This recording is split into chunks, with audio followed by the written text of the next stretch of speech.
So y'all, I finally completed the first 5 books of the Bible, and my heart is so full of joy because basically the first 5 books is literally the beginning story. So Abraham, Isaac, Jacob, and then continues on into Moses and him leading the Israelites out of Egypt, and the rules and the commandments and all of this stuff. And at the very end of these 5 books, which are considered the first, they group them together. These are the first 5 books of the Bible, the first set of stories.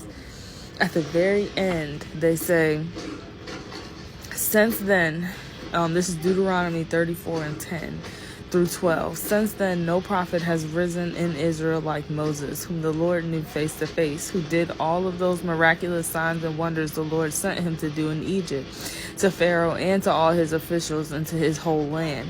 For no one has ever shown the mighty power or performed the awesome deeds that Moses did in the sight of Israel. And my heart is so full because when God came to Moses was like, yeah, nah, I'm not the one.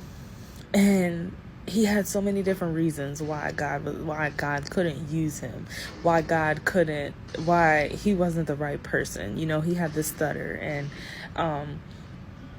so he wasn't that confident in talking to people. But God literally had him lead a group of people for quite some time. I'm not sure of the exact time span. I know he died at 120, but he led these people at least since he was an adult. So even if we just say 20, so for 100 years, he led these people into up to the promised land, because remember, he didn't make it into the promised land. But at the very end, somebody who was so resistant to God, I'm sorry, y'all, it brings tears to my eyes, because somebody who was so resistant to God, and God using him, at the very end, God calls him out as God calls it out at the very end in his word, and says, no other prophet has risen in Israel like Moses. No one has ever shown the mighty works and powers performed the awesome deeds. It's crazy because people always think that God can't use you. And look at this.